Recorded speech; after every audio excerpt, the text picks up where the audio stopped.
Depuis l'élection de Donald Trump à titre de président des États-Unis le 8 novembre dernier, les ouvrages exposant les rouages des régimes autoritaires récents ou anciens caracolent en tête des palmarès comme les origines du totalitarisme d'Hannah Arendt, qui est en rupture de stock il y a quelques mois sur Amazon US. Selon la liste des best-sellers d'Amazon Canada, le roman La Servante écarlate de Margaret Atwood, paru en 1985, une dystopie sur un monde totalitaire qui est adapté à la télévision à l'heure actuelle, est le 5e livre le plus vendu au Canada et le 11e aux États-Unis. Le quotidien The Guardian stipulait pour sa part dans un article paru en janvier dernier que l'utilisation de l'expression « alternative facts » par Kellyanne Conway de l'entourage de M. Trump dans une entrevue, rappelant l'expression novlangue, a gonflé les ventes du roman dystopique 1984 de George Orwell et du meilleur des mondes d'Aldous Huxley. Parmi les parutions récentes qui traitent de notre rapport à l'information, on trouve The Trouble with Reality de Brooke Gladstone, qui est la co-animatrice du podcast On the Media de NPR, mais aussi Post-Truth de Matthew D'Ancona, On Tyranny, le livre de Timothy Snyder, qui est professeur à l'Université de Yale, est quant à lui numéro 3 des ventes au Canada. Et l'ont lu pour nous Yolande Cohen, professeur au département d'histoire de l'UQAM, et Frédéric Gagnon, titulaire de la chaire Raoul Dandurand, directeur de l'Observatoire des États-Unis et professeur au département de sciences politiques de l'UQAM. Alors parlons de Timothy Snyder, c'est un personnage important.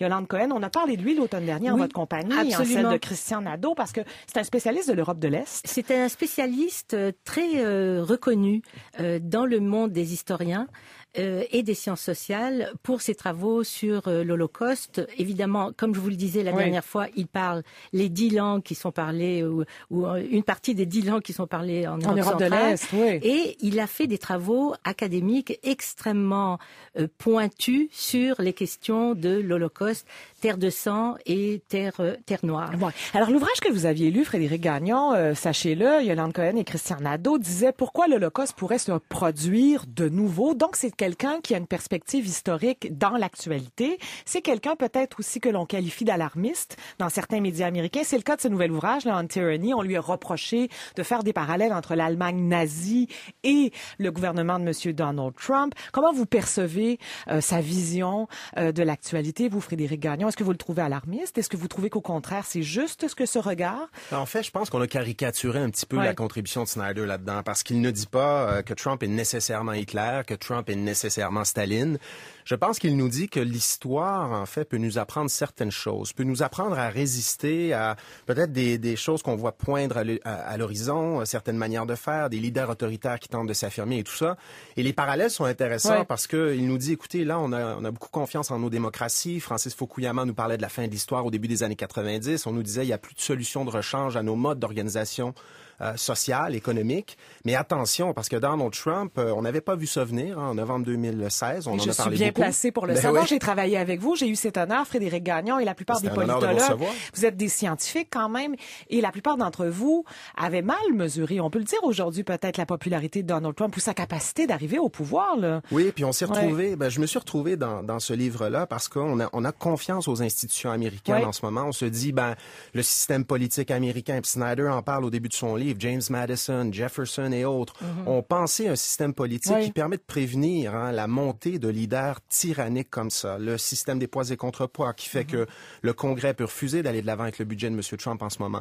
Mais même lors de cette élection de novembre 2016, on disait le système électoral va prévenir l'arrivée en poste d'un candidat aussi paranormal que M. Trump. Il dit des choses qu'on n'a jamais entendues et les gens entendront raison. Les gens sont plus intelligents qu'ils l'étaient durant les années 30, par exemple, où on a accepté qu'un leader à la Hitler monte au pouvoir. On l'a laissé faire un petit peu. Ou pire encore, les démocraties sont moins neuves aussi, parce qu'en Allemagne, la démocratie était toute nouvelle, ce qui pouvait expliquer qu'on avait choisi de mettre au pouvoir ce parti-là.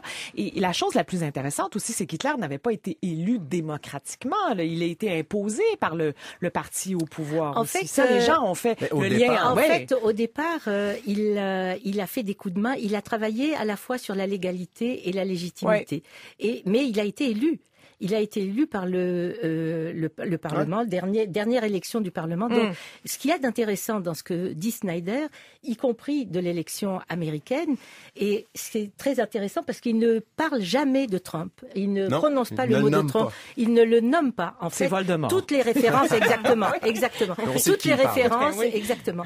Alors là, le problème, en fait, c'était qu'il arrive à dire aujourd'hui, à l'ère de l'électronique, revenons au vote papier. On peut le compter. On peut le décompter, on peut le prouver. Ce n'est plus du vote virtuel. Et donc, il revient à des éléments de la démocratie, éléments dont on croyait qu'ils étaient acquis pour toujours et pour toute l'éternité, en disant... Faites attention, non, ce n'est pas acquis. Pour mieux contrôler le vote. Bon. Oui. Est-ce que vous trouvez ça réaliste comme il y a eu mesure des gros proposée? problèmes avec les façons d'enregistrer les votes. On a perdu des votes lors de cycles électoraux récents. Snyder n'aime pas l'électronique en général. Là, dans cet ouvrage-là, il dit faites attention à Internet, à l'information que vous consommez. Et Trump joue là-dessus aussi. C'est-à-dire qu'il nous étourdit avec 15 nouvelles, 20 nouvelles à chaque jour.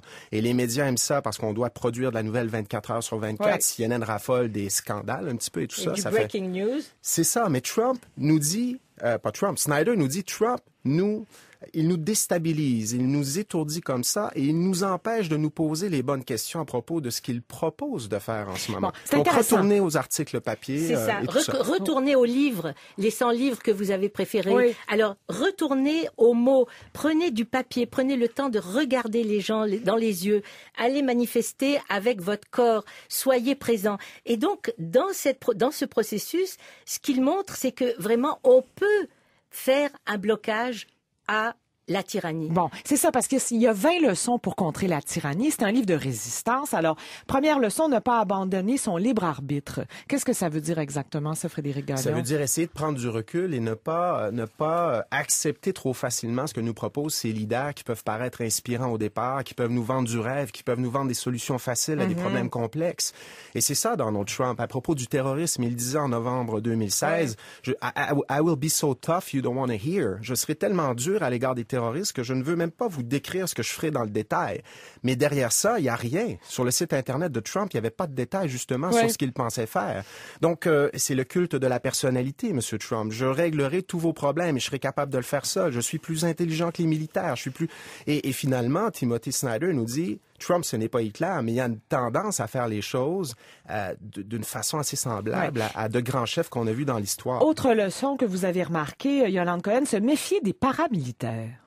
Oui. Alors là, c'est tous les groupes qui ne sont pas exactement légaux, mais que, par exemple, les services d'ordre, l'organisation des rallyes, où il y a une quantité de gens qui décident que quelqu'un peut parler et quelqu'un doit sortir s'il est en rupture ou un dissident.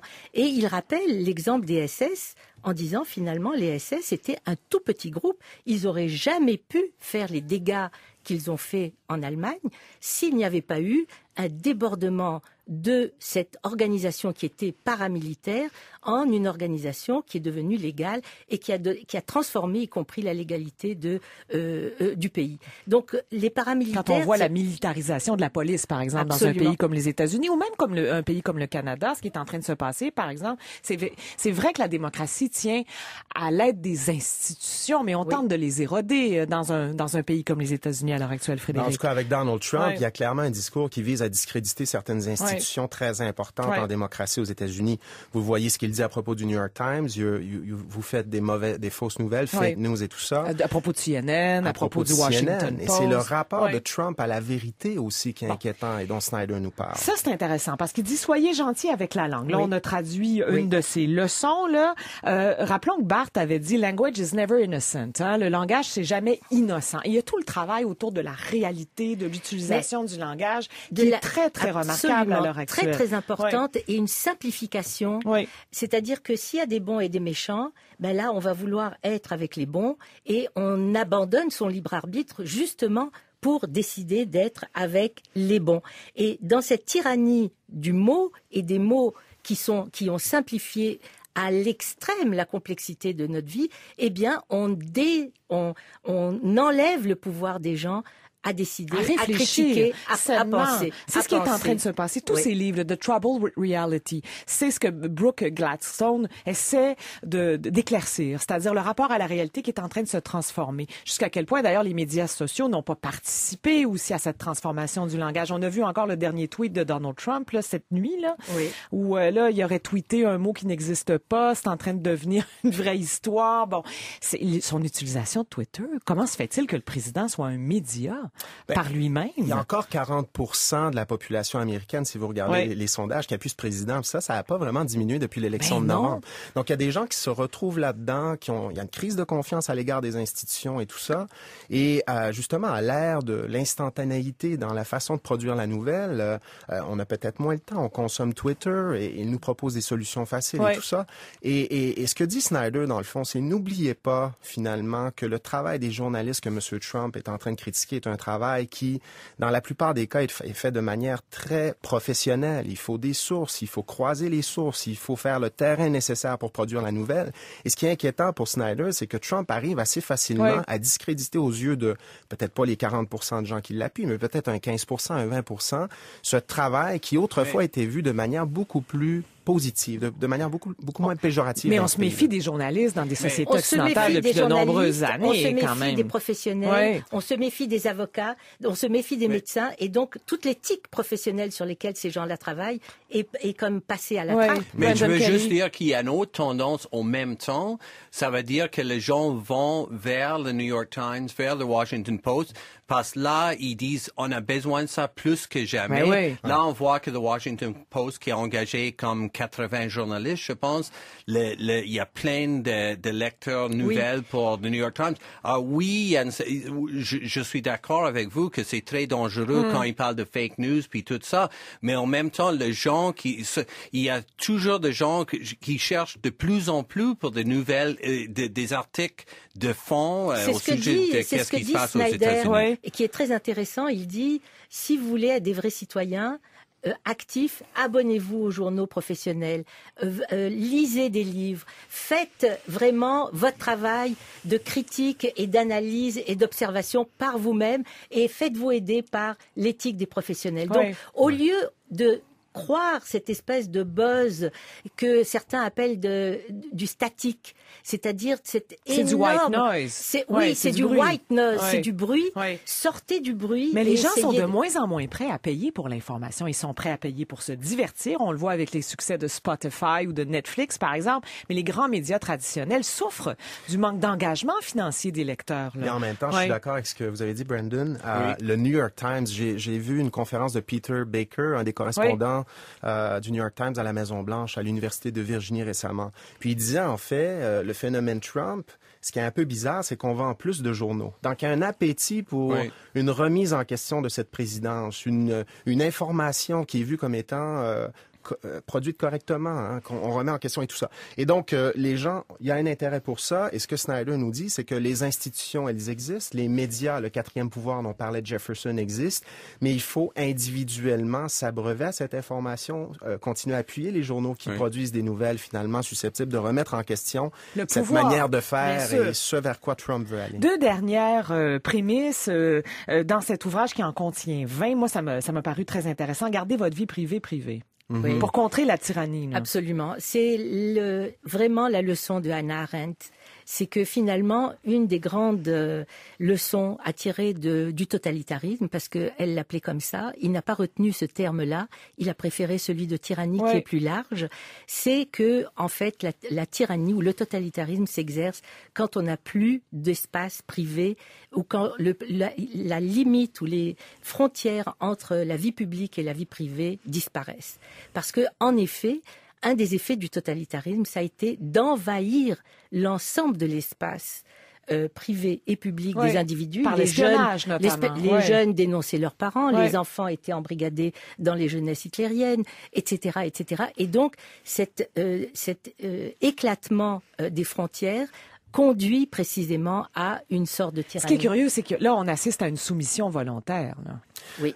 Une soumission volontaire. Et il faudrait changer les choses, de nous dire Snyder, parce que l'opposition à Trump, elle ne viendra malheureusement pas pour l'instant des institutions politiques classiques qui sont contrôlées pour la majeure partie d'entre elles, par le Parti républicain. Il y a certains républicains qui critiquent Trump, John McCain entre autres, mais ils sont très à peu près le seul, ouvertement d'ailleurs. Majoritaire au sein des deux chambres du Congrès, la majorité des postes de gouverneurs, la majorité des législatures d'État aussi.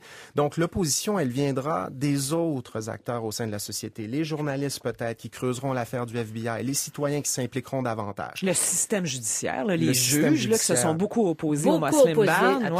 Mais regarde comment le média est en conflit avec le ministère l'administration Trump. Oui. Non? Exact. Oui. Et l'autre chose qui est très, très inquiétante, ou en fait qui m'a interpellé dans ce livre-là, c'est quand Snyder nous parle de l'incendie du Reichstag en Allemagne, là, le siège du Parlement allemand en février 1933. Il dit c'est un événement qui a permis à Hitler de mettre en œuvre le grand projet, de consolider le pouvoir entre ses mains. Et je crains, moi, depuis l'élection de Trump, un événement semblable. Un attentat terroriste. Imaginez Trump après le 11 septembre. OK? Son attitude, sa volonté de concentrer les pouvoirs entre ses mains et tout ça. Moi, ça, c'est la chose qui m'effraie. Ben déjà, là, avec le G7, là, on est dans une guerre verbale, là, une guéguerre avec Angela Merkel. Déjà, ouvertement, là, on est dans l'Allemagne et notre ennemi. Alors, ce que j'ai aimé dans ce livre, en fait, c'était que Snyder est un homme modéré.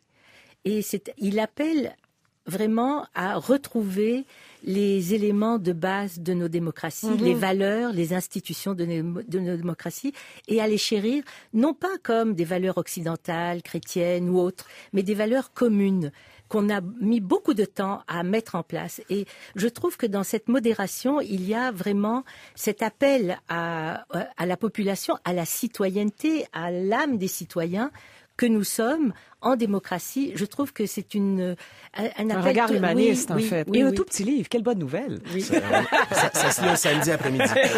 Voilà, On Tyranny, donc, de Timothy Snyder. C'est paru chez Tim Duggan Books. Frédéric Gagnon et Yolande Collette, merci beaucoup de l'avoir lu pour nous. C'est un plaisir. Avec Marie-Louise Arsenault, plus on est de faux, plus on lit. Sur Ici Radio-Canada, première. 1, 2, 3, 4, 5, 6.